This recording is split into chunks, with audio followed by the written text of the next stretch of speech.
some certain fairy tale characters at the end of this chapter had a little bit of the fling go right into it. And what's that sound of that? Oh, I think it's sound of sirens coming because whoop whoop, it's the sound of police. Yep, Zeref, you might be in trouble there, buddy. Oh mate, let's get right into the chapter. In all seriousness, like we're talking about that since we finally got one of the biggest reveals, which one of the things I felt like was like kind of a lot of people wanted to know was exactly how Raki/Lakade was actually born.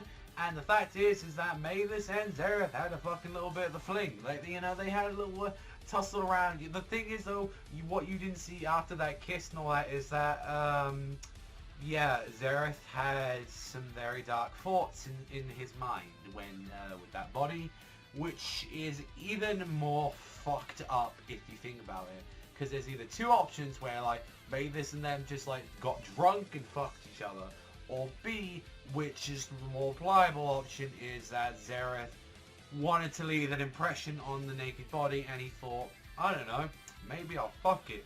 Maybe that might bring some life back into it.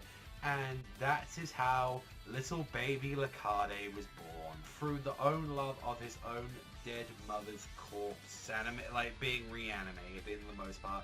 Because the second there's element, my master there, like Hades was just looking at it as there's a kid in there.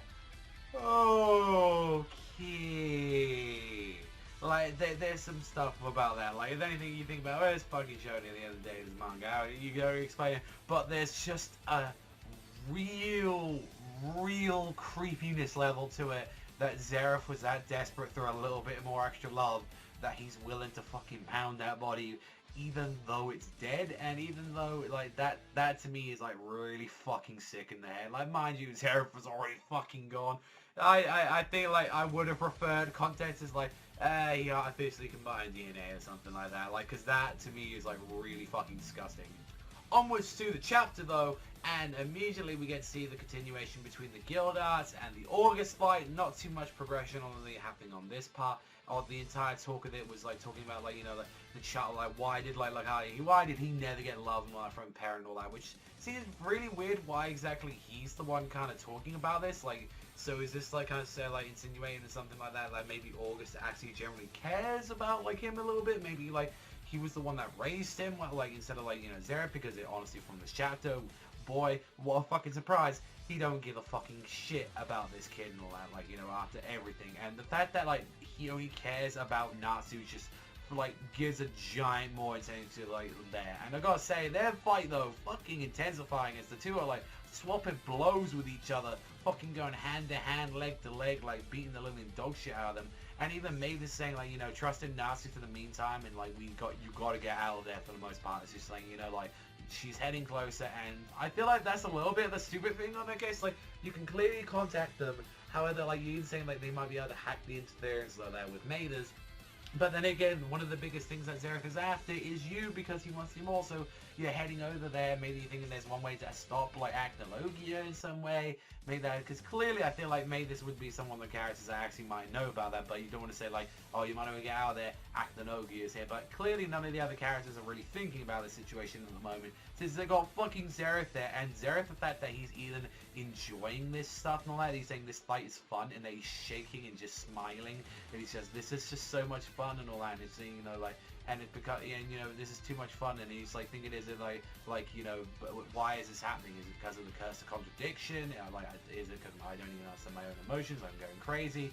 And the fact that Natsu gets blindsided by fucking Rakid of all people, it's like, you know, sleep, father, finish him off, please, I hope you can kill him, we'll be free from my brother's curse, do it now, and all that, the pure spirit of it, and this is what angers him the fuck out, where it's like, how dare you interfere this fight with my, like, son, after all of this stuff, you piece of fucking shit, there was no point of you being here. But one thing I want to know, after Hades removed the child, how the fuck did Zeref get hands in there, like, and that was the thing where, like, he surely gave him some attention that he's been seeking, and by blasting a giant hole in his fucking chest, where he's like, yeah, you don't get in the way with my fucking fight with my brother, you piece of shit. And I think a lot more of this is going to be, like, involved with the next chapter, like, since, like, the next one's being called My Name Is, and I feel like this is something on there. But even with, like, Hades, like, looking back on this and all that, he was even debating whether or not, like, you know, if there's life in, like, Mavis's body and all that, like, do I believe it? kill it or should I let it live? Like, you know, what should I do? Like, you know, like should I leave it inside the body, kill it, let it live?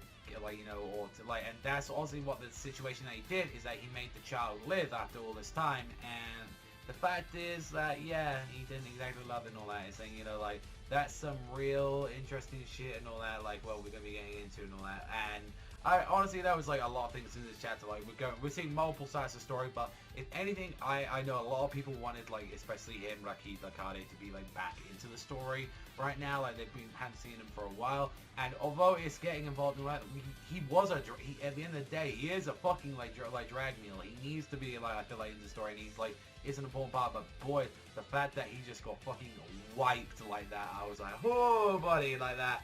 Yeah, don't get in Daddy's way, because Daddy's just like, Daddy brought out the belt. Like, you get in the way of Daddy, Daddy bring out the belt, and he fucking slaps your ass a little bit. So, other than that, like, a lot of things happening in this chapter, but I'm looking forward, if anything, to next week's one, because I'm hoping that we get a lot of explanations with stuff to come, like, from, like, the next couple of chapters. Definitely, what did you guys think about 525, though? Leave in the comments down below. That is all from me, though. Hit that like, hit that subscribe, all that beautiful shit. And I'll see you guys, though, next time.